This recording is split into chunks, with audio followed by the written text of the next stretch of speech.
Здравейте! Вие сте с Леко бягане. Подкаст, който ще си говорим за бягането в България и по света, но най-вече за бягането в планината.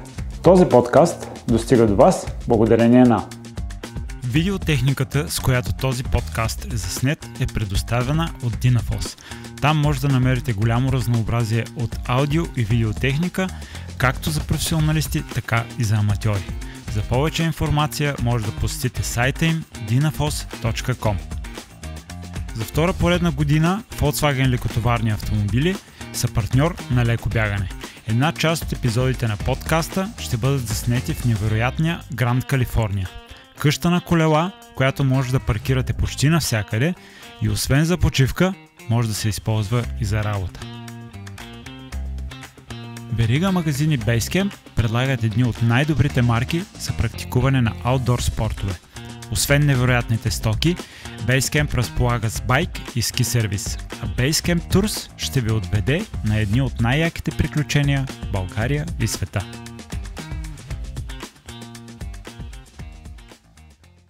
Здравейте на слушателите и зрителите на вече на Леко бягане.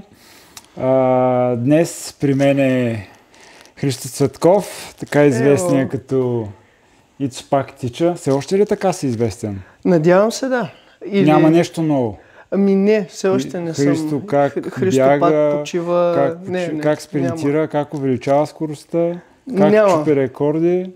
Това го нямам, да. Няма. Един трейдмарк имам. Супер, много се радвам, че си ми гост днес, така малко да разведрим обстановката от Аз да кажа, няма да организирам Софийски маратон от началото да се заева. Вълнуваш ли се? Много. Това за мен е много вълнуващо събитие. Да, ама вълнуваш ли се от кой ще е организатор? В началото по-скоро се вълнувах, сега като всички други тази тема вече доста ми наболя и искам просто да се случи. А като човек, занимаващ се с бягане, човек, който тренира много други хора, които най-вероятно доста от тях ще бягат Софийския маратон. На какво мнение си за трябва ли София да има хубав градски маратон или се тая? Това е такъв въпрос, дето просто да се съгласим на него. Естествено, че трябва да има. Защо да трябва? Според мен това е едно събитие, което много помага за разширяването на комюнитито от бегачи в града. В смисъл, аз имам много хора, които започват с бягането, които това им е първия достъп до голямо състезание. Те по този начин виждат какво е. Нали, това предотвратява нуждата от това хората трябва да отидат някъде в чужбина, защото когато още в началото бягаш, нали, много е странно някой любител да му кажеш, ти сега трябва да дадеш пари за самолетни билети, за хотел, или къде да отидеш да се състезаваш, преди че то отива да завърши. Да. И Софийския маратон е такова локално събитие, което предотвратява всички тия пречки и притеснения и позволява на хората да се докоснат до какво е това голямото шосейно бягане.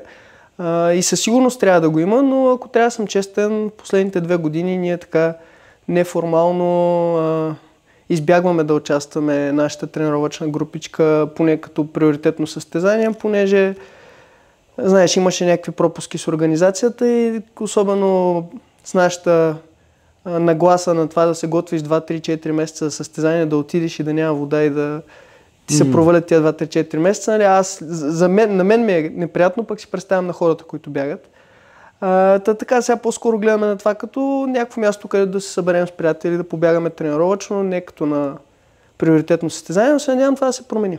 Да, дано се потвърди. Аз не те представих. Мисля, че нямам нужда от голямо представяне, но все пак, нали, има и хора, които за първи път се сблъскват с бягането. Христо Цветков е известен с рекордите си по Витоша 100. Няколко поредни рекорда, с рекордите си на 50 и 100, на 100 и на вече на 50 км, макар и неофициални, шосейно бягане, за които ще ни разкажеш конкретно за 50-те, което се случи преди няколко седмици само. И си известен в бегаческите среди с интересните си методи на трениране. за които се надявам да поговорим малко повече сега, което мен, честно казано, мен това най-ме вълнува, най-ме е интересно. Защото другото е следствие на тренирането. И няколко думи от Сопот. Да, аз съм от Сопот. Дълго време програмирах, сега не програмирам, или по-скоро програмирам бягащи хора. Бягам за удоволствие, така, с много повече желание, отколкото повечето хора. Тоест, това е едно хоби, в което аз много горя. Приемам го по-насериозно от това, което е нормално за случайно хоби.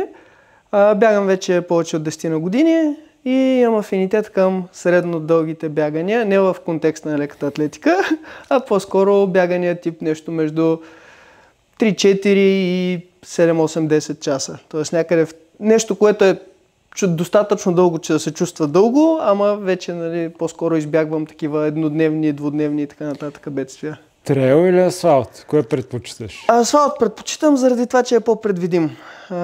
Трейла е много голямо неизвестно. За жалост в България няма много асфалтови утри и затова още от началото на бягането ми се насочих към Витоша. Той има една.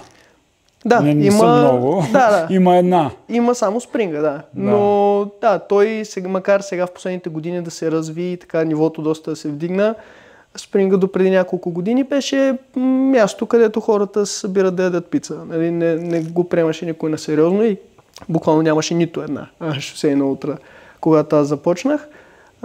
Така, заради това се насочих към Витоша. Ясно. Добре, спомена, че си програмист и сега програмираш хора. Между другото, тази сутрин с съпругата ми коментирахме нещо, стана въпрос за изкуствен интелект, че там хората в офиса е така на шега. От едни гласови съобщения в една група създали една песен, която песен си звучеше много яко. Нали, за това само да му дадеш едни насоки. И коментирахме кои сфери, на кои професии той навлезе така доста сериозно. И нали си казахме при докторите навлиза много сериозно, диагностиката, адвокатите може да се чувстват много скоро заплашени. Какво беше другото? Нали, тя е в рекламната сфера, дизайна. Да, копирайта и дизайна също много. Да, но нали, извода е, че колкото и хора да замести, винаги трябва да има се един, който добре да го менажира и да му обяснява. Да, все още сме на това ниво. Кога хората, които помагаме на хора, които бягат, сме вид треньори, могат да се почувстваме, идва ли момента, в който ние ще станем излишни? И те питам по-скоро като програмист, нали, ако си по-запознат с системата. Много зависи каква е услугата, която един човек в тази сфера се опитва да предлага. Нали, ако просто трябва да се генерира една програма или някакви насоки, то не е нещо, за което ни трябва изкуствен интелект. Нали, ти като каза, тренира по много странни методи. Те са странни за България. В смисъл, аз тренирам по начина, по който масово тренират състезателите за издържливост в целия свят. И нали, то не е някаква тайна, дето скоро сме открили. Това от десетилетия е така и трябва просто някой да агрегира тази информация, да произведе нещо логично като програма, да е скелни за нивото на съответния любител и не е нещо сложно. Аз по-скоро в началото, когато започвах, така преди вече 3 години, всъщност тогава още не беше така навлезнало. Сега вече нали, е малко бегач, треньор, всички са треньори. Аз като започнах не беше навлезнало и много се чуди дали изобщо това е някакъв нещо, с което мога да се издържам, защото нали, по-скоро мнението беше, че аз това мога да го видя и в интернет. И наистина и аз така си мисля, кой би се плащал за това. Обаче всъщност виждам, че много хора има, които те са с доста натоварено ежедневие, които нямат време да седнат и да читат. Примерно излезнало е някакъв метаанализ за проучвания на лактатния прак, който сега е толкова популярен или нещо друго. Те нямат време да седнат да прочитат това и те искат с някой да комуникират. Тоест ти да си AI-а за тях. Те да питат, сега това да го направили, ти да им кажеш еди какво си. От тази гледна точка, мисля, че на този етап поне има достатъчно място и за хора, които искат сами да търсят, за хора, които искат да ползват някакъв AI асистент и за хора, които търсят повече човешкия контакт. Със сигурност ще дойде момент, в който всички ще сме излишни. Надявам се този момент да не е скоро, но да, не мисля, че сме защитени по някакъв начин, както не са и повечето сфери. Програмирането, както казахме. Счетоводството също така беше малко много засегнатите да, сфери. общо взето повечето места, където произведения контент, тази хубава българска дума, е нещо, което е резултат на вече утвърдена методика, са засегнати. Защото ако знаем какъв е най-правилният начин, със сигурност компютъра може да го направи вече по-добре от нас.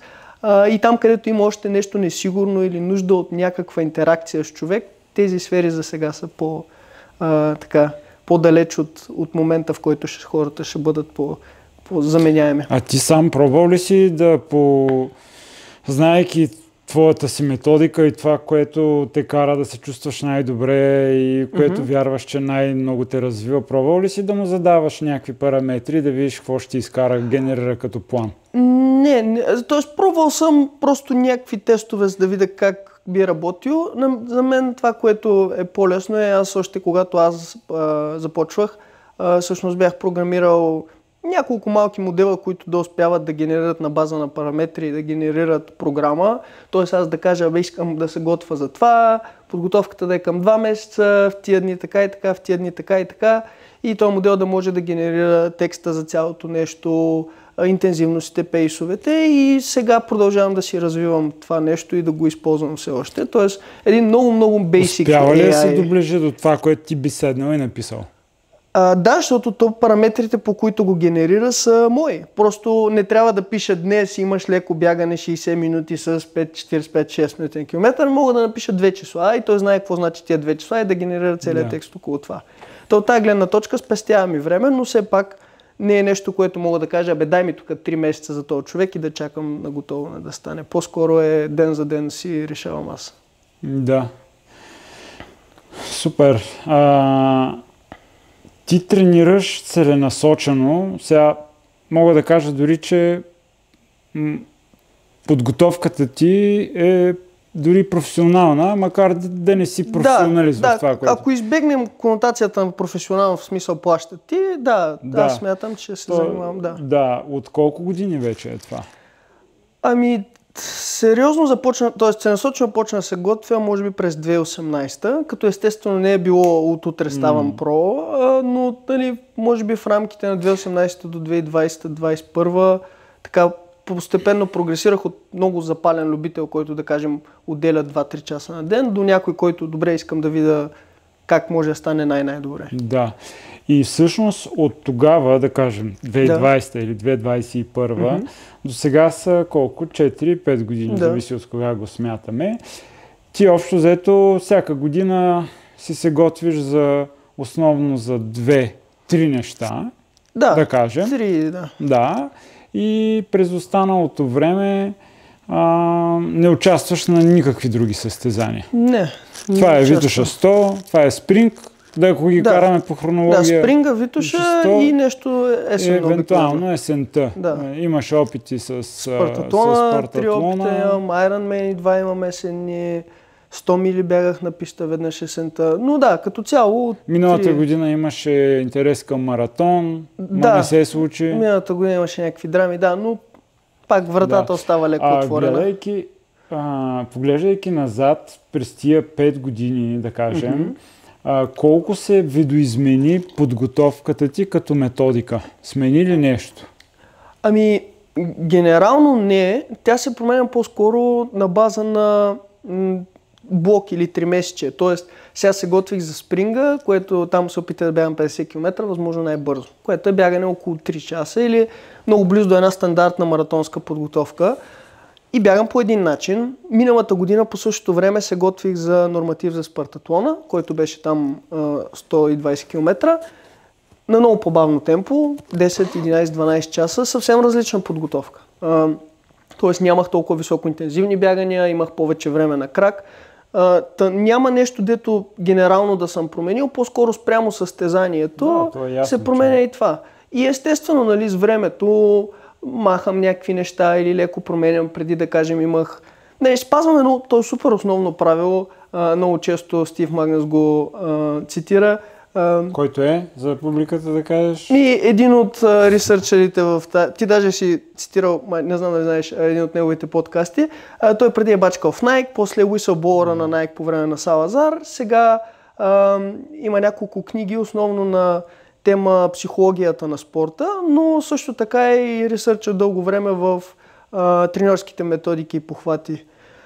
И той често цитира, не си спомням, не на Банистър, на някой си тая фраза, че тренировките за ендюранс състезатели са просто 2 интензивни бягания, 1 дълго бягане, между тях колкото повече може леко бягане, което можеш да понесеш, и repeat for years. Нали? Да, т.е. не е нещо, дето генерално ще променя, но да кажем, преди съм се опитвал да правя 3 интензивни бягания плюс дълго в седмицата, виждал съм, че не става, после съм пробвал само с един път, нали, сега по-скоро опитвам някъде 2,5. Някакви такива дребни промени правя, но нищо дето генерално да си кажа, не трябва да променя нещо, защото, както казах, това са основно някакви правила и насоки за физиологията, които те не са променили от преди 30 години. Нали? Не сме открили нещо ново. Хората не са еволюирали за 5 години, откакто бяга по-сериозно. Да.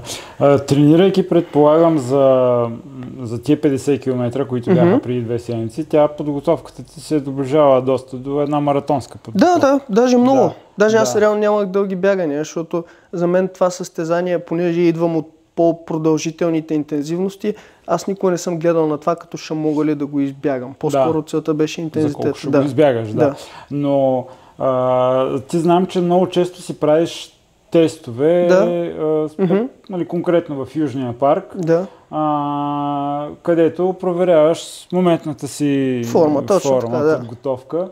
И интересното то не само при тебе, но при този тип бягане, че ти долу-горе знаеш за колко ще го избягаш. Какви са ти възможности там? Плюс-минус, сега зависимост от деня. Да, особено за маратон или 50 км можеш супер точно да го... Ако не се случи нещо супер там, чрезвичайно, както се случи, ще разкажеш за това малко по-късно, долу-горе можеш да предвидиш. Не си ли си мислил, аз затова ти зададах предния въпрос, той, нали, предшества, той не си ли си мислил, че защото аз вярвам това, убеден съм, че с подготовката, която ти провеждаш, чисто като време, което имаш да тренираш, обема, който правиш, сравнително нямаш някакви тежки контузии, нали, които да ти лишават от дълго време да тренираш. Не си ли си мислил, че ако нещо промениш в методологията си, ще имаш този скок значително по-голям. Да кажем за едно маратонско бягане, защото там най-лесно сега, нали, 50 км е малко по... то си е маратонска подготовка, мислил съм много по тази тема. Сега, това е, че аз не мисля, че имам някъде в бъдещето ми големи скокове да очаквам. В смисъл, аз за тия 5 години, да кажем, ако гледаме като маратонско ниво, съм паднал от 2,50 маратон до към 2,20, може би в добър ден 2,25, което за 5 години за любител е някакъв добър прогрес. Бих казал, в смисъл, няма много хора, които имат този прогрес. Сега дали този прогрес може да бъде още повече и да съм на 2,20 ниво, не знам. Аз вярвам, че от тук нататък ти можеш да прогресираш, защото... Сигурно мога, зависи какво си готов. Ти сам знаеш, дълги години като водиш този начин на живот, нали, те много хора казват, аз тренирам, сега имам 10-дневна подготовка за какво си, нали, като това е година след година, месец след месец, е малко трудно да намериш желанието в някакъв момент. И аз не знам всъщност колко време, даже сега ще говорим, че това ми е последния сезон, защото не знам колко време ще мога да се отдам на това и да си кажа, добре, още една година, нали, ще следа всичко, каквото ям, ще тренирам, всяко пътуване ще трябва да го съобразявам с тренировки. Някъде, може би напред в бъдещето, теоретично има някакъв скок. Сега колко е голям този скок и дали е 2 минути на маратон или 5 или 7, не знам. Но за сега поне прогресът е бил, не съм изпадал до сега в плато, както повечето хора казват. Аз нямам, за 10 години, дето бягам, нямам плато или регрес, или изключвам там, като половин година не бягах заради хернията. И не съм имал нужда до сега да си кажа нещо генерално трябва да променя. По-скоро, мога ли да продължа да правя това, да подобря още нещо малко, без да щупа целият процес. Да.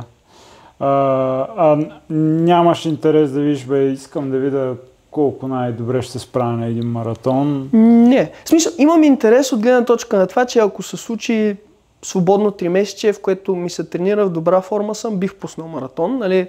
Все повече ме кефи идеята, но би било нещо като Ironman. Дето ще го направя веднъж, ще видя, окей, сега се справи горе-долу на това ниво, може би ако съм много добър ще направя още малко, но не е такова година след година, както примерно беше Спартатлона или както е Витоша, нали? Някакъв проект, който си гона дългосрочно. По-скоро би било нещо, което би ме изкефило и така веднъж да го пробвам. Тоест трябва да се подредят доста звезди. Да, сега 3 години поред вече съм регистриран за Валенсия и 3 години не хода. Тази година не се регистрирах, но има шанс, може би. Винаги го имам като опция, нали? Това е както едно по-ниско бягане, винаги искам да направя, просто е така да знам, нали, и за себе си, и за другите какво съм можел, но не бих казал, че е приоритет. Трябва другите неща да минат добре и след това ще го мисля. Да. На спринга, на спринг 360, където бяга 50 км, то няма такава дистанция, ти просто искаше да избягаш за... Всъщност те още като го направиха това състезание, аз почнах да ходя на такива в чужбина и видях колко по-развита е като идея вече спрямо, нали, тук. Едно от нещата е, че повече такива състезания имат всички възможни сплитове. Тоест те не ти казват само ти може да бягаш 6 часа и 12 часа, защото това са може би две от така нелогичните дисциплини в ултрабяганията, от 10-те официални дисциплини. Те казват, ти имаш 6 часа, ние ти даваме всички официални сплитове, ти си избери какво да бягаш. Сплитваме ти време, нали, има точен резултат, има съди. И всъщност хората много често ходят на световния рекорд на 100 мили е поставен на 24 часово състезание. Сорокин бяга 100 мили и спря. Световния рекорд на 100 км е поставен на 12 часово. Нали? Тия всички неща дават много възможности и аз това го предложих на бегач много в началото. Измерихме точни сплитове, още мисля, че 2019 или 2020 и всъщност това разви състезанието, защото сега има много хора, които просто казват, аз искам примерно да пробвам 100 км. Вече знам за повече от 10 човека, които може би е нямало да отидат да бягат 12 часа, защото им се струва някакво случайно число. Обаче 100 км максимално бързо звучи интересно.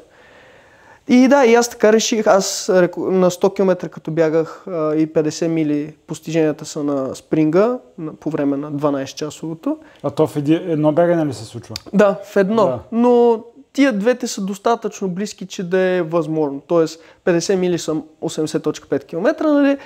Има час и малко разлика, но да кажем на едно 7-часово усилие, т.е. 6 часа на макс и 7 часа на макс са сравнително еднакви като пейс или като усилие, че да е окей, нали?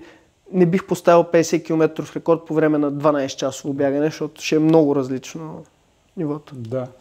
И всъщност аз от бегач знам, че те не се водят официални рекорди, защото няма сертифицирано от... Има всичко, няма допинг контрол. Няма желание от БФА. Да. Ама какво още трябва да има? Значи, двата рекорда, които са лекоатлетически рекорди, са 50 и 100 км. Да. Всички други са ултра рекорди, там от Асоциацията на ултрамаратонците. Дори 50 мили. 50 мили, 100 мили, 6 часа, 12 часа, 24 часа, 48 часа. Тия рекорди са на ИАУ. ИАУ е асоцииран член на Световната атлетика, т.е. те са някакво подразделение, но Световната атлетика казва, ние от вашите всички рекорди, 50 и 100 км ги приемаме за официални.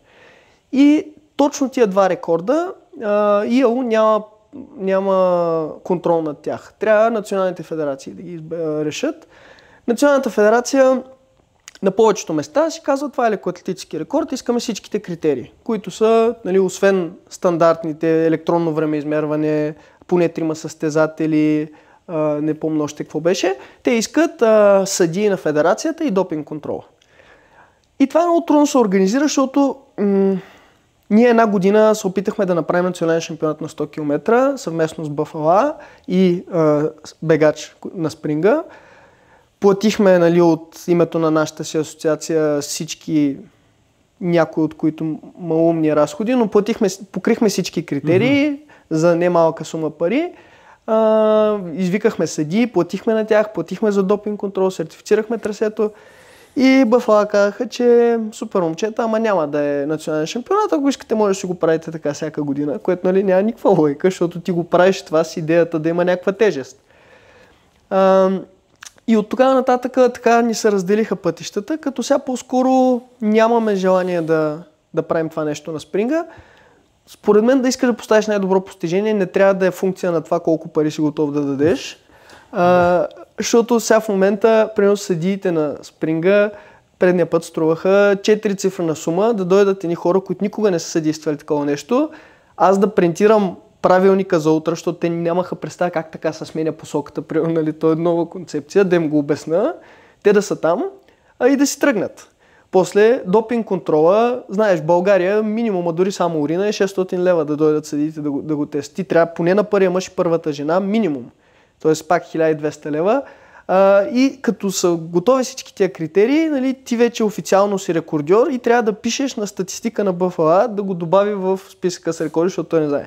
И ти няма плащаш едни бесни пари, за да кажеш, може ли да ме запишете в този сайт, който никой не отваря. Нали? То няма някаква полза от това, не печелиш точки за клуба или нещо друго. Тоест ти го правиш цяло за себе си и да провериш какво се случва. Да. Или просто можеш да отидеш някъде, там където Миро беше предния рекордьор на 50 км, предполагам, че той е бягал отиде на европейското. Сега там пак беше, той като подобри рекорда, аз като председател на асоциацията трябваше да реша дали искаме да платим за неговия допинг контрол, защото то пак се плаща от състезателя. Миро не иска, в смисъл, разбирам го, все му е тая, няма да плати сумата и пари. Ние пак извадихме от бюджета, платихме... Тоест, защото той не е бил първи, втори или трети, той е бил по-назаде той беше трябва назад, специално да му се вземе... Да. И там прямо беше двойна цена. Като финишира ли? Той финишира, ние знаем и бяхме казали на организаторите предварително, ако е, нали, знаехме, че е национален рекорд, но там ако е под еди какво си време, искаме да направим допинг контрол, за да е официално. И допинг контрол в чужбина беше много по-скъп. Той беше нещо от на 900 евро, в смисъл, нали, пари, които ти ги плащаш за нищо. И да, и сега сме в една такава сива зона, дето всички други се водят най-добри постижения, но 50 и 100 км федерацията не ги разпознава, защото не покриват тия критерии. Никой няма желание да покрие тия критерии. Аз като направих рекорда на 100 км, даже звъннах в федерацията да питам, добре, може ли, решил съм сега, ще си плата допинг контрола. Те казаха, не може, защото няма съдии на мястото. И така, реално и да иска. Аз всъщност знам, че ти на едното коме ми нема, сте викали допинг контрол. Сега в момента, ако искаш да си заявиш допинг контрол и федерацията не каже, тествайте го, не може да тестват. Аз не мога, примерно, да кажа, бягах много яко на Витоша, не искам да има съмнения, да дойде допинг контрол да ме тества. Да, но тогава, честно ти кажа, не си спомням какъв беше баш случая, но аз все още бях национален състезател по ориентиране и там в Дианабад ходихме, дето се вика през няколко месеца. И те тогава преместиха там лабораторията, антидопинговия център. Познах всички доктори, защото те много от тях работят и на едното и на другото място. И просто отидах и казах, тук предния път излезе много спекулации. Знам, моля ви се, лате. И аз, често ти кажа, не бях забравил, изобщо не знаех, ще дойдат ли, няма ли. Бях много приятно изненадан, че бяха на финала, нали? Така че да, но щом сега не... Сега трябва федерацията да каже, а федерацията казва, ако не дойдат наши съдии, ние няма да кажем. Нали? И сме в една ситуация, дето ние трябва да платим и за едното, и за другото, и за третото, и... Да. Не е фер. Та сега се водят, официално се водят най-добри постижения, не национални рекорди. Нали? Има разлика между това. Да. Да. И... нещо интересно от подготовката ти, всъщност кажи, колко беше стария рекорд на Миро? Стария рекорд беше и къде? 3 часа и 8 минути. Примерно на европейското първенство в Испания, не си спомням къде беше, преди около 3 години. Ама пак така обиколка? Не, бяха няколко обиколки, но големи. Може би 5-6 обиколки, т.е. близо 10 км. Денивелация? Имаше денивелация, сега не съм бил, аз не бягах там, не знам. Знам, че не е било бързо трасе, но предвид, че хората бягаха под 2050, нали, не е било много тежко трасе, но не е било и напълно равно. Да. И твоята цел беше да го избягаш за? Аз имах... За колко беше готов? Айде, така да го кажем. В добър ден вярвах, че мога да бягам 2.57, което е малко под 2.30 маратон и да си добягам. Имах едно контролно 36-7 км на топ пейс И още тогава знаех, че сега ако стисна зъби ще изкарам до маратон. Въпросът беше тейпъра дали ще ми даде още 20 минути на това усилие. Тоест като си почина, защото аз това контролно съм го правил в някаква голяма седмица. Като си почина, като се настроя за състезание, ще ми даде ли още 20 минути. И ще кажа, ако не ми даде, в най-лошия случай ще забавя, нали, тия 7-8 км, примерно ще загуба 1 минута. Но очаквах нещо между 2.57 и 2.58 и така и си тръгнах. Всъщност първите ми 3 по 10 км си бяха там на 35 и нещо минути по график. На 30 км минах 5-6 секунди пред графика. През цялото време се движих, то, нали, като е малки обиколки, е много лесно да поддържаш, нали, да не направиш голяма разлика. Така. И затова тръгнах си. Даже си спомням, че сутринта нещо си говорихме дали ще бягам под 3 часа и аз бях такъв. Пичове, как над 3 часа, аз не съм дошъл тук да го завършвам само. Нали, изобщо не ми минаваше през ума предвид колко кратко и контролирано е цялото нещо, че може да има такова голямо забавяне. Аз реално бягах 3 часа и 5-6 минути нещо. Тоест 7-8 минути по-бавно от целта. А защо?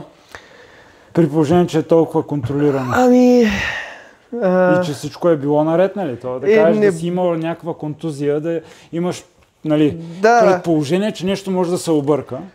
А какво се обърка всъщност? Кратката история е, че разкъсах мускул на гърба, докато бягах.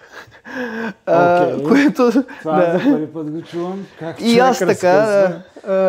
Стана някакъв спазъм. Не знам дали докато отварях едната бутилка... разкъсан или просто спазъм? Сега е разкъсан. Започна с спазъм, го усетих още, може би малко преди халфа. Оплаках им се там, че нещо ме опъва отзад. Но, нали, на гърба е. Сега в крайна сметка стискаш зъби и продължаваш. И някъде около... След 30 км вече беше се позасилило. И там за пръв път стана едно като астматичен пристъп. Всъщност, както бягах и почнах... Да, имал съм подобни, знам колко е гадно. В първия момент аз шокирах, защото, нали, бягаш, напъваш се и спрях веднага, хванах се за оградата, викам, умирам ли, какво става? И след 10 секунди прено мина. И, нали, оттърсваш се такъв от шока и продължих да бягам. Сега не бях примерно на 3.30, бях на 3.40-45, ама продължих. И минавам и даже не мога да обясня какво ми се е случило, защото аз не знам, просто за 10 секунди не можех да дишам. Побягах още, може би, 7-8 обиколки, 4-5 км и пак стана. И вече втория път, като се случи, почнах такъв да си мисля какво става сега, всъщност, докато, що не дишам, нали? Защото, примерно, пневмоторакс е едно състояние, дето белия дроб пропада, все едно, като влезе въздух. Обаче това съм чел за такива състояния, които обикновено се случват при травматичен удар. Спортовете тип бойни спортове. Да. После, знаеш, много от елитните състезатели, къде е доказано, къде не е, страдат от астма, причинена от интензивни натоварвания, които първите пристъпи са точно такива. Обаче там пък нямаше суста, която обикновено идва с нея. И през цялото време такъв в главата си почвам да прехвърлям някакви състояния, да съм чел за тях през годините, нали, какво може да ми става. И, нали, продължих, защото като ме пусне, той се едно ти крампира прасеца, докато лежиш. Нали, 10 секунди супер рязка болка и после нищо. И продължих, обаче то почна да зачестява и вече видях, че няма да стане. Реално аз още на маратона вече бях загубил 2 минути за 5-6 км. И така, и неприятно, защото не знаех какво е, нали, в последствие, като отидах при физиотерапевта, още като се бляках, той каза, че е надуто, беше станала топка отзад на ромбоида, тук на плешката точно. Каква е причината, разбрали се? Спазъма на ромбоида не знаем от какво е. Нещо рандъм, се е настъпил си на криво. Проблемът е, че антагониста на ромбоида всъщност са пекторали, са гърдите. И като ромбоида е спазмирал, гърдите почват да поемат много по-голяма част от натоварването, а пък те се грижат за това, когато дишаш интензивно, да разтварят дроба, за да дишаш. Нали, той дроба сам по себе си не се отваря. Като дишаш по-леко, само диафрагмата, после и гърдите. И реално гърдите поемат много голяма част от натоварването и то спазъм, нали, това крампиране е било като гърдите ми се едно станат на топка, спрат да работят и той дроба 10 секунди не се отваря-затваря. Та не знаем от какво е спазъма, сега говорихме си много на тази тема, нали, защото примерно ако стъпиш на криво и нещо стане на глезене, ти казват хубаво, бягаш, може да стъпиш на криво, при упражнение за глезен. Да. Ама това аз го питам да правя ли упражнение, той викам и то, нали, толкова рядко е, че... Това ще я те питам, ако имаш здрава гръбна мускулатура. Сигурно ще намали шанса, да. Би ли намалил шанса за нещо подобно? Но на фона на хиляди бягания, които имам, се е случило веднъж, нали, не знам дали си струва сега да ходя на катерене. Аз ще кажа, защо те питам, защото между другото скоро, съвсем случайно стана на въпрос с господин младия преподавател Желязков. Ага. Да, и твоето по принцип, нали, той сега започнал да ходи на обща физическа подготовка, където прекарва едно време там. Обикновено упражненията се включват цяло тяло, нали? И ти имаш по-особено мнение за цялото това нещо, което може да го споделиш, нали? Да. И въпросът ми е, мислиш ли, че това в крайна сметка ти би го приел като нещо, което ти нарушава тренировките и безсмислено, или има смисъл от него? Ако трябва да съм честен, без да звучи лошо, аз смятам този тип упражнения за неефективно трениране. ОФП, да. Това е все едно да искаш да си много добър шофьор във Формула 1 и примерно 2 дена в седмицата да караш мотор, един ден да караш тир и някакви други неща, защото, нали, да си общо шофьор добър. Аз като бегач смятам, че ако няма някаква конкретен, нали, много силен дисбаланс, който да води до редовни проблеми, няма нужда да се обръща внимание, ако целта ти е да си възможно най-добър бегач. Сега, в този случай, дали ако имах развита мускулатура, дали това може да намали шанса? Това вече е някакви предположения. По-скоро въпросът ми е, това нещо би ли го променил в бъдеще или то си остава... Не, това си говорихме, по-скоро сега мнението ми е, че това е толкова ниско значимо статистически евент, че не си струва да полагам усилия да го предотвратя. Тоест, не знам дали ако прекарвам по 1 час на седмица да тренирам за гръб, в рамките на следващите 2 години всички тия прекарани часове, дали ще намалят значително шанса за това. Сега, ако други ден пак крампирам и на Витоша пак крампирам, нали, ако стане патърн някакъв, ще си кажа, окей, явно е много зле положението. Но веднъж на хиляди бягания, по-скоро лош късмет. Аз тук по-скоро не го разглеждам като конкретно тая травма на гърба, нали, която се е случила, която явно е някакъв ебати късмета.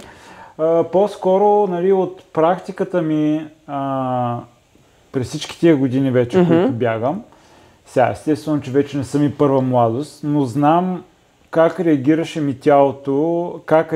тялото ми, когато само бягах. Да. После, когато заминах да живея в Скандинавието, там отбора веднъж седмично се събираше в един огромен физкултурен салон и си имаше график. Днеска Ицо е човека, който изнася тренировката на всички ОФП-то. Утре имаш там 5 души, които така бяха по-навлезли в материята и показваха някакви упражнения. Аз това, което видях за себе си е, че сега, нали, моето бягане тогава, не и тогава и сега на ориентирането в гора е свързано много с сила, която ти е необходима. Така е, да. И видях, че моите показатели от само седмично веднъж ходене на това се подобриха. Съответно, по-малко болки започнах да имам в кръста, в гърба, защото там, нали, имаш много често някакви други движения. И през годините, винаги когато съм занемарявал тази си част, тя е водила до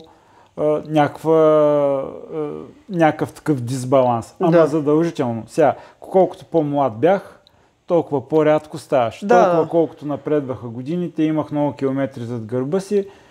В момента, в който, нали, се оставя малко така нищо да направя и веднага идва. Виждате, много зависи какъв точно е проблема и какво го причинява. Сега, може би, ако си ориентировач и постоянно се обръщаш и се чуеш на къде да завия в гората и правиш някакви резки смени, е едно. Аз като бягам на консистентно темпо дълго време, нали, шанса нещо такова да се случи е много малък и съответно колкото по-голям е шанса, повече искаш да го предотвратиш. Но пак това, нали, не би било просто днес ще се съберем да се изпотим на ОФП, ами окей, аз имам проблем с тая мускулна група, ще тренирам тая мускулна група. Такива презастрахования с обща подготовка ми се струват като неефективно използване на времето. Не, че са лоши, но могат да са по-добри. Така както ако се готвиш за маратон и бягаш леко, Не, че е лошо, ама може да направиш някаква тренировка, която по-добре да те подготви за маратона. И така, от тази гледна точка не мисля, че е нещо, което при любителите си струва, защото лимитиращия фактор на един любител да не бяга бързо, рядко болима гърба. Ако те боли гърба, нали, хубаво. Ама да, ако си ориентировач и ходиш по някакви чукари постоянно и те боли гърба, може да се помисли в тази посока. Много зависи от случая на човека. Окей. Разбрах, кое имаш преди, да.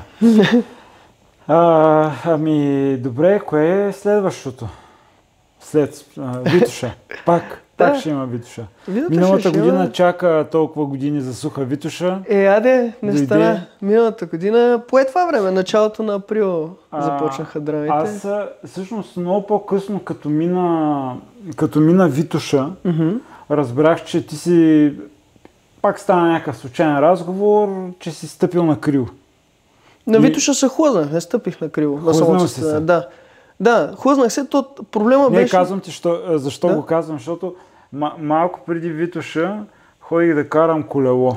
Там по пътеката и знаеш, има няколко участъка, където са много кални винаги. Да. И този път беше, барут. Сухо, нали? И даже барут. И аз тогава казах, да знаете, на тая Витоша 100 ще има много изкълчени глезени. Точно защото е много сухо. Не. Единственият проблем беше, че се хлъзнах веднъж и то на една от примерно 3 локви по трасето, горе на Смилю. Точно като качиш от чепето и почне да спускаш, там нали се пресичат няколко рекички. Там. И понеже вече съм бил, в последствие разбрахме с херния и реално всякакви такива усилия да се събера краката, нали, понеже са напълват адукторите и корема и беше остра болка. А ти си бил с херния тогава? Да. Те реално болките почнаха през април.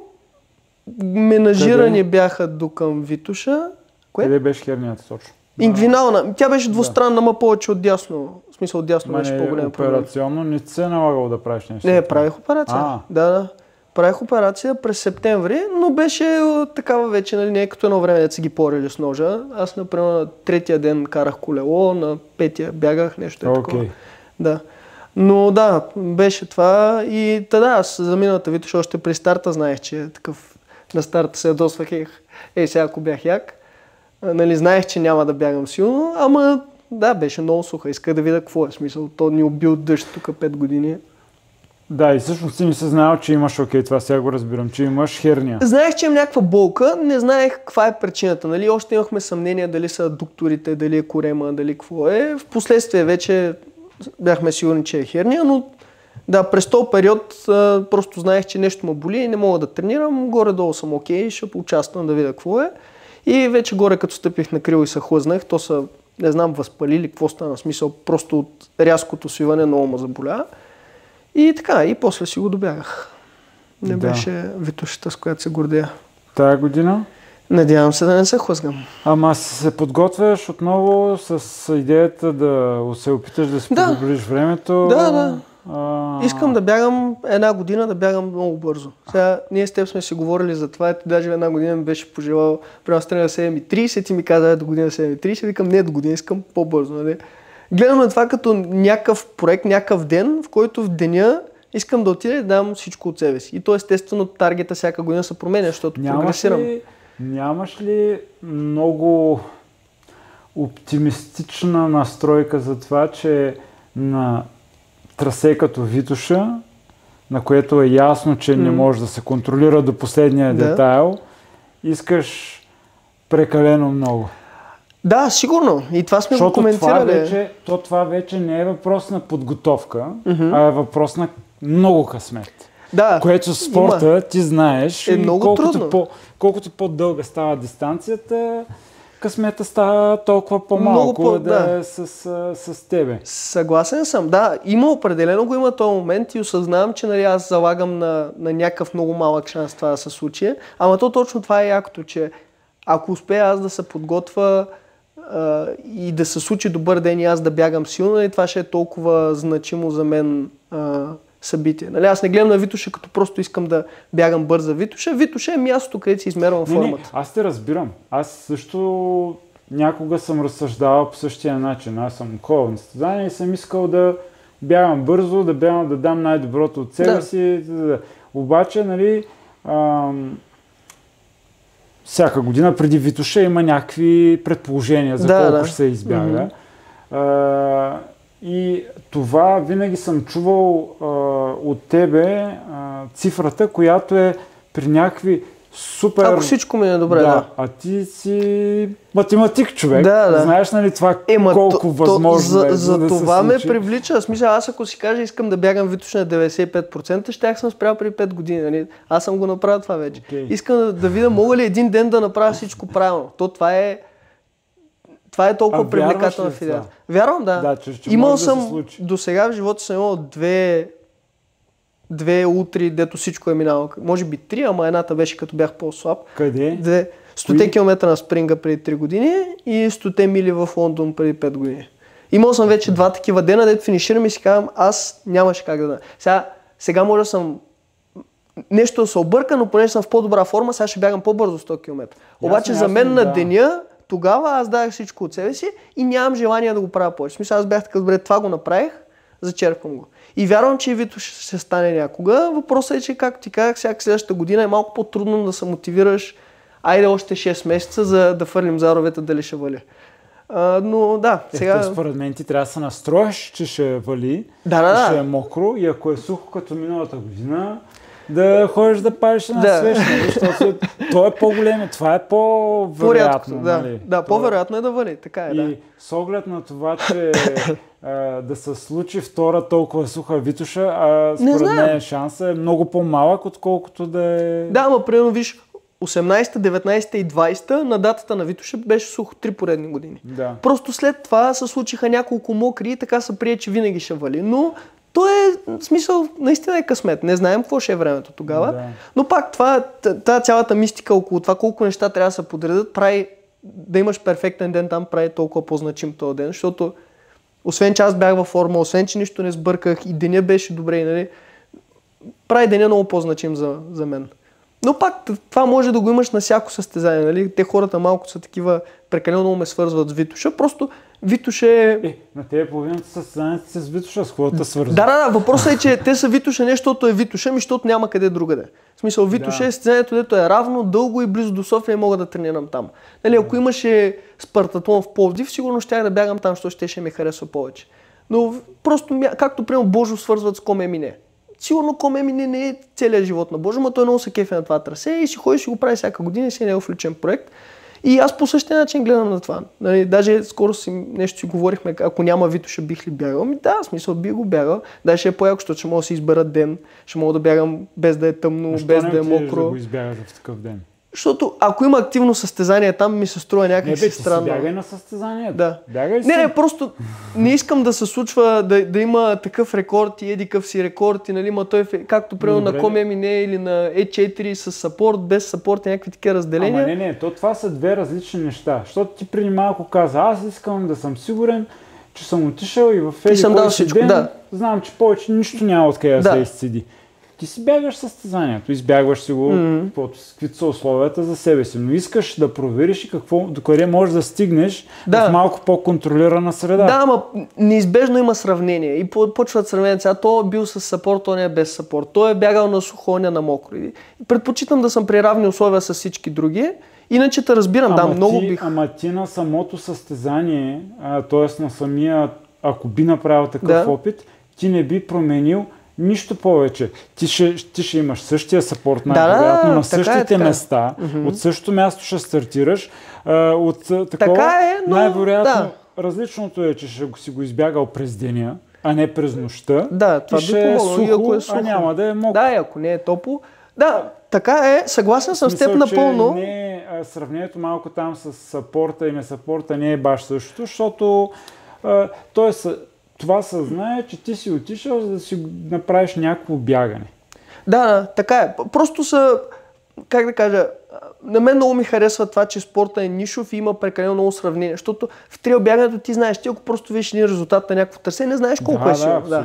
И като има сравнение, неизбежно ще има сравнение. Аз предпочитам да няма неизвестни. Аз даже си спомняш в началото сме си говорили как искам, ако може да няма пейсъри, да няма сапорт на нерегламентирани места, нали, всички да бягат при еднакви условия, защото така после един резултат може да прецениш силен ли е, слаб ли е, какъв е, докато колкото повече неща се променят около него, толкова повече неизвестни. Но това си е някакво мое виждане. Не казвам, че е грешно или правилно. Аз подкрепям това нещо и това е една от причините, примерно на Балканяда, на състезанието, което организираме, да правим всичко възможно да не променяме трасетата. Да, това не мога да разбера защо го правят. Ако знаеш колко организатори в България са формално или на шега са ми казвали, айде, що не дойдеш да участваш, не искам да участвам някъде, където просто ще отида да бягам и до година ще е различно трасето. Това не мога да разбера. Айде, тая година е различно. Тая година е различно. Но до година си го връщаме пак старото, защото изискванията са такива на Международната федерация. Един от значи, в една такава държава, дето, нали, естествено, ние не се изхранваме от това. Няма никаква причина аз да дойда на рандъм състезание. Едно от малкото неща е да има поне някакво статистически значимо множество от хора, дето са участвали, дето да сравним, да видим това силно ли е, слабо ли е. И като постоянно се сменят трасетата, няма никакъв шанс да отида аз някъде, да се напъвам за нищо. В смисъл, ние даже не можем да преценим. Сега не знам точно какво се случва в момента, но доскоро, нали, такъв, как да кажа, бенчмарк можеше да ти бъде Итра. Но незнайно защо, наистина незнайно защо в България има някакъв странен процес, който се случва. И ние същи състезания, с едни и същи трасета, и то се случва отскоро. Да. И не говоря за Витоша 100, нали? Говоря за планински бягания. Дават много странни резултати. Да, за жалост и ИТРА, и UTMB, даже UTMB индекс още повече, защото UTMB индекс от 2 години включва и климатичните условия. Включително има и коефициент за вятър. Нали сещаш, че на Витоша 100, на Витоша 100, като просто вземеш хикс метра на секунда вятър, това нищо не ти казва за условията. Откъде го взема това? От прогнозата за времето? Някаква прогноза, да. Това е несериозно. Несериозно е, да. И докато и двата алгоритъма не станат публични и не видим какво всъщност има някаква тежест, тия точки губят все повече стойност. В смисъл, ти виждаш... Последните, и особено понеже, нали, повечето там, дето бягаме по-ниско, се събираме на Сливен почти всяка година. Там то ни обединява почти всичките на хайдушки пътеки. И там се вижда как нещо не е наред. Вече. Да, за жалост е така. И той и преди просто не е имало толкова много състезания и по-не се забелязват, но аз от 2018 и 2019, като почна да следа, от тогава има някакви изкривявания. Аз съм ти казал, по някаква причина Пири не е любимото Пирено Утра, любимото състезание на Итра. Там всички получават бесна надценка. В смисъл, има хора с 50-60 точки. Сега не знам дали, защото е много технично, има някакъв коефициент, който го променя, ма няма никаква логика, примерно топ 6 човека, където са бягали там, всички да си бягали най-високия индекс в живота на най-тежкото трасе, защото е много тежко трасе. Ами аз мога да кажа от моите наблюдения, че когато там състезавах в най-добрите си години бях, знаех, че като направя много добро бягане, наистина много добро бягане, без значение в България, някъде. Без значение къде, аз взимах между 850 до 900, там близо 900 ми е било и наистина, когато на Гърция ми беше там личното, там не вярвам, че съм имал по-добро бягане през живота си. По начина, по който се чувствах, като погледна и после времената, за които съм се качил догоре, нали. Тоест, вярвах, че с що годе при резултатите, които ти показват, ти поставят правилното място там, къде се намираш ти. И изведнъж нещо се обърка явно. Ти виждаш тая година, ние сега то малко на шега, но тая година на Пирин имаше някакви резултати, дето... Миналата година. Миналата всъщност като мен, някакви резултати, дето са точки за... Сега аз понеже с Витоша сравнявам, а примерно за под 8 часа на Витоша... Ти не мога да го сравняваш. Не мога, но можеш да кажеш статистически, нали, тия хора изобщо доближават ли са до това ниво или не? Същото е и с примерно на К3 едната година бяха много занижени точките. Много. В смисъл с над 50 точки. 50 точки са 2 години тренировки. В смисъл за някои хора, нали, това е половината им кариера. Не можеш пряко да сравниш, но точно това е идеята на Итра, че тя сравнява спрямо теоретичен световен рекорд и те поставя статистически ти какъв процент си от него. Всъщност 880 точки прено твоите, 8-9 мисля, че ти е най-високото. Значи ти теоретично в този ден... 8-9 нещо. Да, може. Малко под 900, защото ги гледах за твоите и шабан. Ти в този ден си бил на 89% от лимита на човечеството според ИТРА. Тоест ти си бил почти влезнал си на 10%. Това примерно на маратон би било, да кажем, 2010 или нещо е такова ниво. Така смята ИТРА. Тоест те смятат теоретичен световен рекорд за това трасе и после казват, ти си се представил на хикс процент. И точките са всъщност проценти. Затова и може лесно да сравним ИТРА с ултра рекордите на шосе, защото пък на шосе знаем какви са световните рекорди и там може да сметнем процент. Реално тия проценти това значат и нали, някакви хора получават много ниски и много високи точки и мен това също не ми харесва. Затова ти казвам, че търсетата е единствения начин е пряко да сравниш, защото аз на Витоша на 2 времена в рамките на 2 минути имам 70 точки разлика. Дето то трябва ураган Катрина да е минал през Витоша, че да са толкова лоши условията. Значи вече освен да не е кално, ще се молим и да не духа вятър. Прогнозата да казва, че не духа, пък каквото ще да.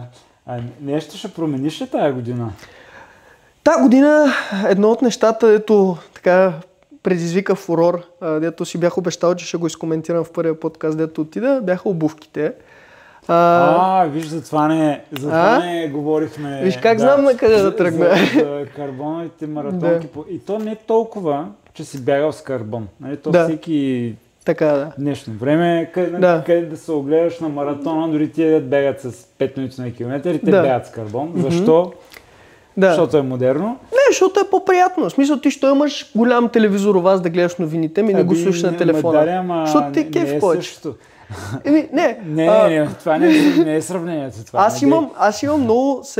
Първо те хората много се фрустрираха или не знам се изненадаха, защото аз дълго време бягах само с кимвара.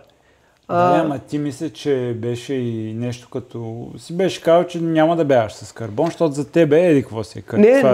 Не, точно това е, че варюва едно карбона е допинг, дето едно твърдение, дето ако успеем да го разбием в този подкаст, сме най-полезни на бегаческото общество. Помощ е на бегачите. Сега допинг не е. Допинг е друго нещо. Да, това ще я кажа. За допинг, ти Таралов беше тук при тебе, не помня дали го коментирахте, ама има 3 условия, 2 от които трябва да се изпълни нещо, за да се приеме за допинг. Това са да има задължително подобряване на представянето, което от карбона го имаме, да има доказани вреди за състезателя, което от карбона го нямаме, и да нарушава духа на спорта. Което това според мен са го сложили, за да могат да си решават, защото нали, е много трудно. Да. И всъщност много хора казват нещото хикс е допинг, през годините имало всякакви такива случаи, на база на това третото нещо. За тях нарушава ли духа на спорт. Примерно знаеш, първите години няколко големи бегачи в България обясняваха как щейките са допинг, как геловете са допинг. Нали, всички тия неща, които малко или много са някакво технологическо предимство, което да правят по-бърз. С времето, нали, малко така умира това.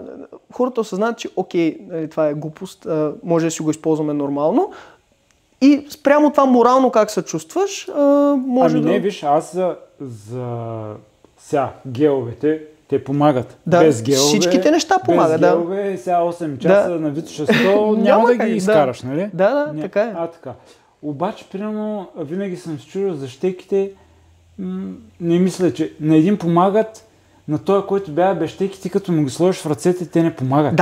Именно. Ако се научиш да ги ползваш. Като сложиш маратонките, без значение кой е, и без значение дали ги е ползван или ги е ползвал, те помагат. Да, знаем, че количеството, т.е. процента изследвани non-respondери, хора, които не им се подобряват, това е нищожен, в смисъл не си струват. Да. Т.е. може да твърдим, че помагат на всички. Основният аргумент е колко помагат, нали, че на различните хора е различно. Обаче много тъпо като карбона е обвиняван за това, защото всъщност карбона е скелето, което прави обувката бърза. Но обувката е бърза заради пяната.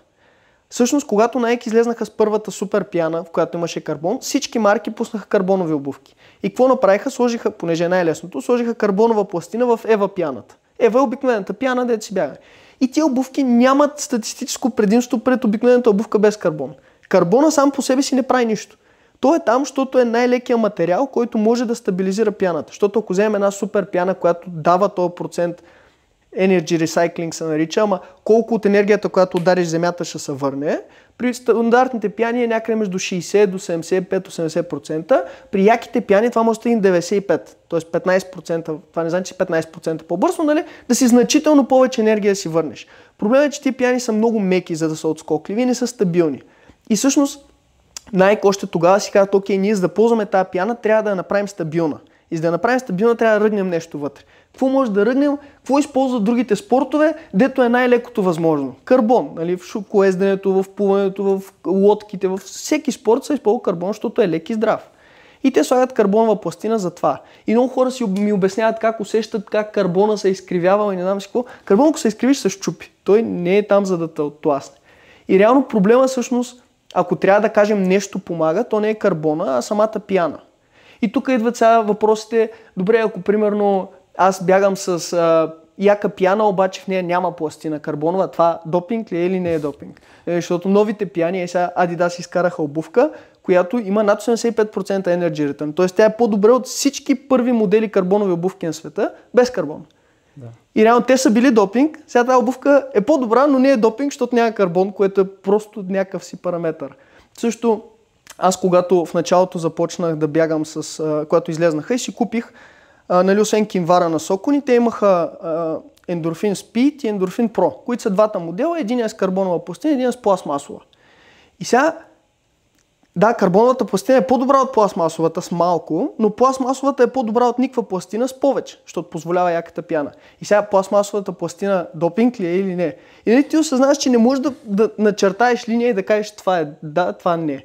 И от тази гледна точка мен ми харесва това, че World Athletics се казали, ние даваме 4 см пяна, 40 мм, каквото искате правете, позволено е. Ако е повече, не е позволено. Но в тия, те са определили, сложили са някаква твърда граница.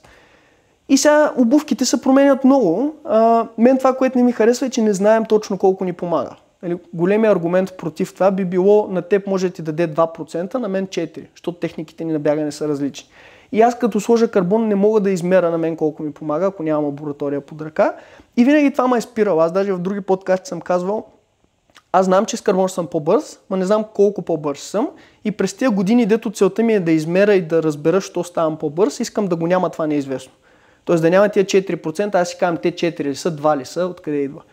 И сега като идват тия сезони, дето вече си казвам, това са ми последните бягания, аз съм такъв, окей, вече не ми пука да съм консистентен, искам резултатите ми да са възможно най-future-proofнати, нали? Да мога след 10 години да ги сравна. И сега вече предвид, че това е утвърдено, че това няма да се промени, нали? Няма да се върнем изведнъж да кажем, няма да бягаме всяка пластина. Макар че не ги знам от Яв по-млади. Няма, точно това е, че... ясно, че няма, защото те няма да скочат срещу индустрията, която ги храни. Пак казвам, дори да махнеш пластините, новите пяни вече са стабилни и са по-добри от най-доброто, което имало преди. И пак трябва някъде да начертаеш тая граница и те просто са си избрали арбитрари, случайно число от 40 мм и си казали, това ще е. Но не може да се върнем и сега дали да продължим да не го ползваме, просто защото ни се струва нелогично. Е точно както преди, като ядях гелови, им обяснях как трябва да ям филия с лютеница, защото геловете се еди какво си. Нали, в началото е много странно и аз също като излезнаха тия обувки и бях такъв, сега искам ли, не искам ли. В един момент, нали, колкото повече четеш за това, има един много готин инстаграм акаунт, Labrat Endurance, примерно, ще го пусна да го сложиш в бележките. Той е на един пич Дерек от щатите, който има лаборатория за тестване на обувки. И той всъщност вече 2 години се занимава с това на масово на хората да тестват различни видове обувки и всъщност виждаш колко гигантска разлика има между обувките и как карбон е, може би, третия най-важен параметър в една обувка. В смисъл, дали има или няма карбон не променя толкова много, колкото други неща. И като почнах там да чета и осъзнах колко много се променя това и е точно както може да искаш да имаш по-удобна раница, защото това ще направи по-бърз или примерно сега всички ядат модерни гелове вече с мортен, да кажем, 1:0,8 глюкоза към фруктоза. И това позволява увеличаване на калориите, които може да... Нищо не ми позволява, човек. Нямам мортен, казвам ти, много ми харесва, защото... Защото е хидрогел, да. Всички го харесват, защото е такъв. Мога да го ям без вода. Да. Просто, особено пък като е по-студено, супер. Обаче, мортена при мен трябва 30 минути макс. То 30 минути са супер много. В смисъл, ти нямаш, като бягаш интензивно, трябва да еш по-често. Но има други, примерно гу с руктейн, там там го усещам. Разбираш, по някаква много странна причина, там гела го усещам.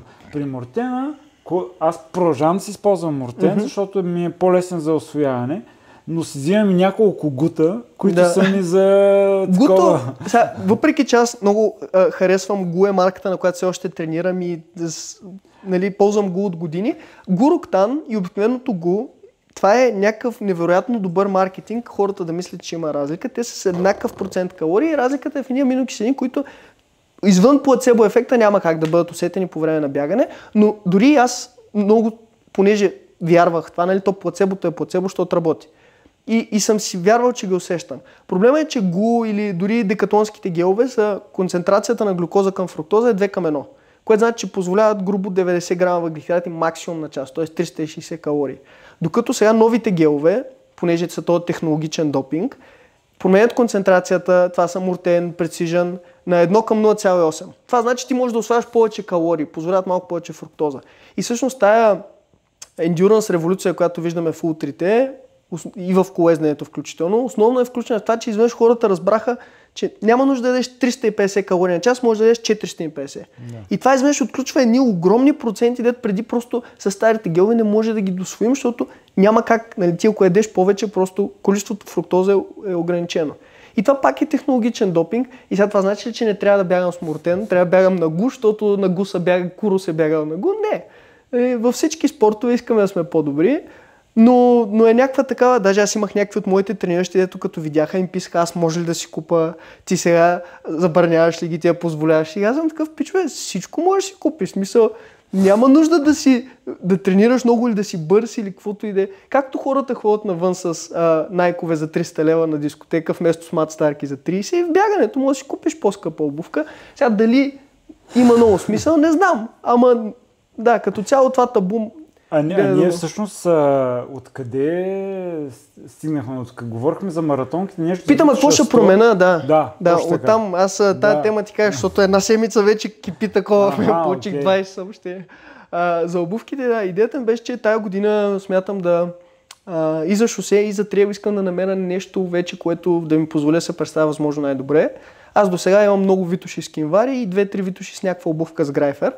Сега съм по-склонен да пробвам 2-3 чифта, което звучи нелепо преди не съм го правил, това е нещо бейсик, ама никога не ми е пукало. За мен витуша ти мога да избягаш с почти с каквото искаш. Да, на витуша големия проблем, ти познаваш вече планината достатъчно, е основно между Бистрица и Драгалевци. То участък сега заради сечища. Там, когато е капнал малко дъжд, е много по-хлъзгаво, обикновено в планината е така, отколкото когато има много дъжд. Да. И всъщност оная витуша, ако си спомняш, където ти направи втория си рекорд, където бяга доста яко и където всички казаха: вау, нали, ако беше сухо сега, щеше да е такова. Тя беше от по-сух. Не, тя беше много мокра. Не, като трасе имам предвид, че се бягаше добре там. Не, беше много мокро трасе. Коя година? С тебе като бягахме или следващата? Не знам коя година, аз спрях на 80 км. Малко 21-а. Да, то беше, аз за друга си мислех. Тая беше много мокро. Обаче, това много мокро не пречеше за сцеплението. На теб сигурно не. Ама ти си спомняш като бягахме, какво беше? Ти бягаш надолу, аз отзад падам, въргалям се, стъпвам, хлъзгам се. Добре, може. Сигурно като си бягал цял живот в планината, така. Аз ти казах, мен триъгълника, едната част ми се струва по-технична, ти се смееш на това. Ама за мен не е. И особено сега покрай тия, защото направиха сечища над Драгалевци и сега в момента там последните 2 години малко да завали и става една кал, дето е много зле. И примерно там да имаш и да нямаш грайфер е голяма разлика. Дали е валяло или не, дали ще го носиш или не. Дали ще го избягаш с асфалтови маратонки или с трейл маратонки, огромно значение има. Но това, което исках да кажа, че човек, ако има малко опит, това нещо средно не би трябвало да е проблем. Да, ама ето сега пак нещо средно с Ева Пия, нали? Нещо средно нещо средно като грайфер. Защото, нали сега, колкото по-голям грайфер имаме, толкова отиваш към по-някаква технична планинска маратонка. Да, не, аз не само като грайфер имам като средно, имам предвид изцяло като грайфер, но най-вероятно такъв някакъв среден грайфер може да намериш и не ги познавам тия маратонки, които са новите. Да, имам много, ама това е, че сега ти колко искаш да е широка, колко искаш да е висока, защото нали, печелиш възвръщаемост на енергията, обаче губиш стабилност. После колко искаш пяната да се сплесква, защото колкото по-лека е пяната и ти е по-лесно в началото, по-твърда става накрая, като се сплеска на дългото бягане. И някакви такива параметри, които винаги съм си казал, не ми пука, просто си бягам до година и без това ще съм по-бърз. Защото нали, ти знаеш, ти не си помниш второто ти най-бързо време на 5 км. Се тая ти е какво е, ти знаеш най-бързото. И аз винаги съм си казал, до година съм по-бърз, сега какво да го оптимизирам това. И сега вече като съм такъв, до година може и да не съм по-бърз, дай да го оптимизирам. И сега в обувките, в храненето, нали, доста повече сега в тренировъчния блок се насилвах да ям по време на тренировка, дори да нямам нужда, за да пробвам да пусна повече калории, защото сега с миналогодишните 300 калории на Витоша, нали, окей е на фона на другите, ама е много далеч от лимита. И някакви такива детайли тая година променям, иначе тренировъчно нищо генерално не съм. Всъщност сега за спринга тренирах даже повечето дни по веднъж само на ден, примерно да съм имал 14-15 часа общо за цялата седмица. И през нито един момент не съм се чувствал претренирал. Даже надявам се това да ми помогне. За първ път влизам толкова свеж в блока за Витоша. Почна ли? Официално не, ама вече разбягваме. Да. В смисъл, като спря да ме боли гърба вече и почна да бягам. Сега сигурно април месец ще е тук. Нямам преди, почна ли за Витоша вече? Да, това казвам. Април месец е по-скоро някакъв... Но има много време. Между спринга и Витоша има 3 месеца. И те са толкова много, че като си веднъж в пикова форма не можеш да държиш 3 месеца, ама не можеш съвсем да се изпуснеш, защото после няма да има време да се върнеш.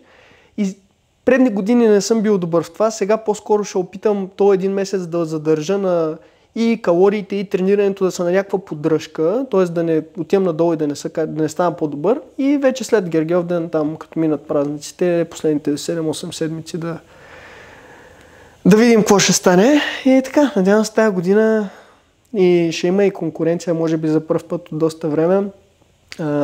Миналата имаш? Да, миналата имаше предвид условията. Ама сега дори да съм в добра форма, пак може да има някой близо до мен, което нали, последно ти си ма гонил и съм се напъвал, от тогава по-скоро си бягах самичък последните години. А пък друго е, като знаеш, че има някое там отзад, дето... Да, друго е. Да. Добре, пожелавам ти успех, всичко да е наред, да е суха там, да няма вятър. Звънни на UTMB, кажи, че не е духал. И сега не сте, много сме се шегували на тая тема, ама за бягането, кога ще видим Христо на планинско? Обещавам, че ако Вито ще стане, гледай сега, обещавам го тук в този подкаст, ако Вито ще стане, ще опитам, нали вече да знам, че съм го отметнал и този сезон се е тая, ще опитам тази година да бягам едно планинско и един маратон. Шосеен. Добре, ако би бягал планинското, къде би било това? Имаш ли някакви предложения? Не, нямам, абсолютно чисто... Искам да е... задавам въпрос, любопитно ми е. Шегувам се. Някакво, как ти казах, ще знае между 3-4 и 7-8 часа, някъде в този диапазон като интензивност между двата прага ми е най-комфортно. Да е достатъчно стръмно, че да няма, ама това не е истинско планинско, ти ако дойдеш къде си, и да има някаква конкуренция. Сега такива състезания в България аз знам за 2-3, така че не е голям, няма да е много трудно да си избера, предвид, че едното е много близо до родния ми град, обмислям ги. Ама тази година няма да е между 3, няма да е над 3-4 часа, по-скоро Не, аз гледам другото. Дългото? Да. Дългото? Те са тази година... Защото то съвпада много с старото трасе. Имаш хайдушки... Пирин е прекалено небегаемо, да. В смисъл, аз все пак бих се изкефил да бягам. Той искам да е стръмно, ама не да е... Бяга. Сигурно. Там са две местата, където не се бяга. Да, ама това е като, примерно, то на двудневните бягания не се спи. Нали? Най-добрите сигурно не спят, ама ние с теб, ако отидем, спим. Да. И тъй на Пирин... аз на Пирин сигурно ще имам много хайк и затова не ми харесва. Да. Но обмислим някакво такова бегаемо, но пак казвам си, ця фокус е върху Витоша и след това... Всички стискаме палци. След това ще видим, Супер. Нещо друго да добавиш? Имаш ли? Теб кога ще видим някъде? От човека ми аз... Всички, Дизел пита всички как са, никой не пита Дизела как е. Дизел е много добре, бе. Браво. Често казано, не ми липсва толкова много, колкото предполагах, че ми липсва да не се състезавам. И с всяка изминалата година още повече не ми липсва. Сега, на мен най-големият проблем, че аз знам къде съм бил. Да. Знам колко време съм имал да се подготвям и знам какво време имам сега. Да. И липсата на време за подготовка е лимитиращия фактор. Аз няма да отида някъде да завърша, защото аз там всеки един ден мога да отида и да си го избягам и да видя за колко ще го избягам. Да. Ако успея да се подготвя що годе прилично, ще участвам есента по разни състезания тук в България. Но на този етап това е. Да, не. И другото нещо е, че между другото още от тогава, от тая Витоша 100, си тръгна една контузия, която и до ден днешен не мога да я овладея изцяло. Тя е така през годините. И сега тази зима, да речем, може би беше най-дългия период от време, което изобщо не бягах. С надеждата, че ще се оправи това нещо. И си казвам, айде ще почина, сега нямам зор, нямам за къде да се готвя. И тя пак не се оправи на 100% и сега почнах да бягам и то пак е малко такова... Много е кофти. Аз миналата година с хернията, аз всъщност след Витоша месец и половина не бях 1 километър избяган. Най-дългия в живота ми, дето си спомням. Ама с херния, тя се оправила. Не, оперираха, ама смисъл, тръгна да бягам за боляма и си казах, окей, добре, няма да мине и се оперирах. Аз ако знам, че ще ми се оправя, ако се оперирам, веднага отивам, разбираш ли? Да, в същата ситуация бях и аз, да. Та напълно разбирам, кофти. И релейтвам с това, като кажеш, като знам къде съм бил, защото аз много често е така, като кажа някъде, аз не знам дали ще бягам повече. И ти можеш до година да бягаш.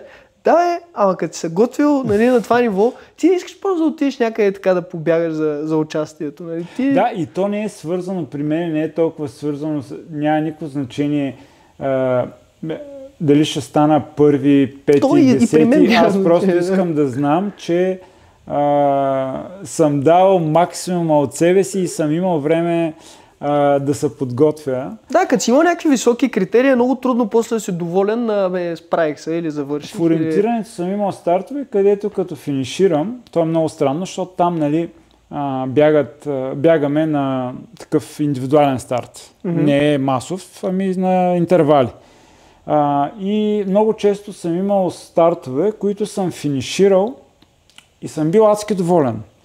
Физически как съм се чувствал, технически как съм се справил, всичко как е преминало. Обаче изведнъж почват да финишират хора и примерно аз да не съм първи, ами да съм шести или по-назад. И такъв съм се ядосвал и обаче като седна да анализирам нещата и си казвам сега, аз защо се ядосвам? Нали, аз не мога да контролирам това, което другите правят. Аз мога да контролирам това, което аз правя и всъщност аз за деня съм направил всичко супер. Аз съм там, където заслужавам да бъда, нали? Да. Така че...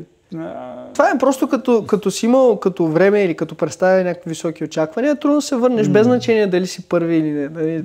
Ние сме си го говорили много пъти и след Витоша, като всеки път ми пише след Витоша, за което благодаря. Как аз съм недоволен, нали, нещо си там, защото аз знам, това мога, пък то не стана това и нали, то ти е се тая. Да, ама на мен там, аз си го задах и преди малко въпроса, дали нямаш твърде високи критерии към нещата, които трябва да се подредят, за да стане идеалното нещо. Сигурно, това го прави яко. Да, защото аз ти го казвам от личен опит, че от днешна гледна точка, като връщам лентата назад към разни бягания, представяния, било то в ская или в ориентирането, е, че много пъти съм бил разочарован от твърде високи, нереалистични критерии, които съм си поставил сам на себе си. Да. И то с годините почваше да става едно такова тягостно. Разбираш ли? И сега като преглеждам някакви резултати, като гледам какво съм правил, нали, И реално аз винаги съм бил там, където съм заслужавал да бъда. Да. Не където трябва, където съм заслужавал на база на какво съм тренирал и какво съм постигал. Така че някой път ние самите поставяме твърде така високи, нереалистични критерии към това, което не може да контролираме. И да, може би ако тази година Вали е кално, ама аз бягам перфектно, ще си каже, това беше бягането, но до сега не съм имал такова и затова този проект продължава. Да, нали, преди там, всъщност тогава 2021 ти каза коя е. Там не мога да обърна, толкова неща. В смисъл, ние бягахме по едно време някаква кал до глезените, да, ти всъщност пада обувката.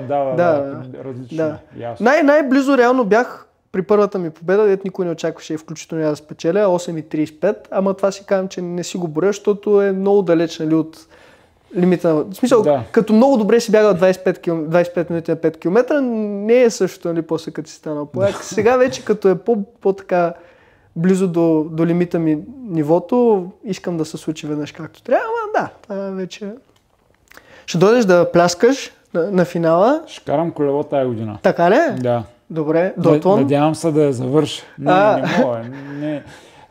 Ако бягам, си прецакам малкото, което съм постигнал на крака си като възстановяване, така че... добре, нищо, в колезденето също, тази година има големи заявки. Имам си цел, около 4,30. Това е амбициозна цел, браво.